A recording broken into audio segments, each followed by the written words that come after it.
Baik, terima kasih. Selanjutnya kami persilakan Ibu Esti, PDI Perjuangan.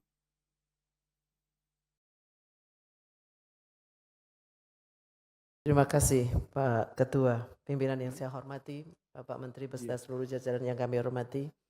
Izin, sebenarnya kami akan menindaklanjuti saja nanti di Panja, tetapi Iya. kalau ini diberi kesempatan, saya mencoba menyampaikan terkhusus kepada Menko PMK, karena ada beberapa hal yang ada di dalam kendali Menko PMK, Kemenak, Kemendikbud, Kemensos, pemberdayaan perempuan dan anak, olahraga itu semua ada di Menko PMK. Saya hanya ingin menyampaikan Pak Menko bahwa terkait dengan fungsi SOS itu naik 2022, 2023 455 menjadi 496 di 2004, lalu 496,9 di 2025 rencananya antara. Kemudian kita juga melihat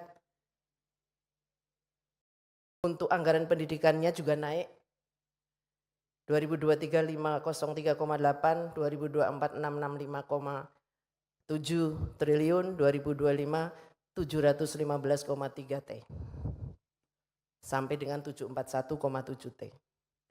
Tetapi menurut catatan kami yang kami baca di RKP dan kebijakan makro, di Kemendikbud terjadi penurunan angka yang cukup signifikan untuk anggaran pendidikannya. Anggaran di Kemendikbud di 2024 97,7 triliun, turun di 2025 menjadi 83,187 triliun. Di tengah isu bahwa kementerian tersebut mempunyai tanggung jawab untuk menaikkan satu APK, baik itu tingkat sekolah, APK di perguruan tinggi maupun di sekolah, kemudian juga beberapa hal yang perlu mendapat perhatian. Belum lagi di Kemenak, Pak Menko, hari kemarin kami cukup kaget karena anggaran tahun 2024 saja untuk KIP kuliah belum ada anggarannya untuk 2024. Sementara untuk PIP juga masih sangat rendah izin. Berikut juga bansos, Kemensos. Catatan-catatan ini mungkin hanya sebagai gambaran saja, saya hanya berharap makan siang gratis tetap berjalan, tapi tolong jangan ambil anggaran pendidikan yang ada di Kemendikbud maupun di Kemenak. Karena ini akan menyisakan banyak persoalan. Belum lagi kalau Kemenak tidak didukung oleh DAK, saya tidak tahu kebijakan mengapa tidak bisa kemudian DAK juga membantu untuk Kemenak di sektor pendidikan. Karena di situ Kemenak tidak hanya fungsi agama saja, tetapi fungsi pendidikan juga ada di Kemenak. 11.000, sekian juta siswa adalah berada di Kemenak. Tetapi anggarannya sangat kecil sehingga yang terjadi perbandingan untuk bisa kita memberikan PIP, KIP itu sungguh tidak layak, termasuk ruang kelas.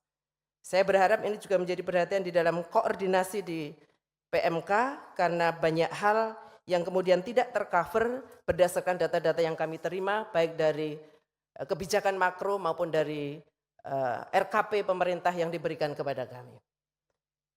Berikut juga untuk bansos, untuk Kemensos 14.000 lebih pendamping sosial yang selama ini sudah bekerja, tidak teranggarkan karena tidak mencukupi anggaran untuk 2025.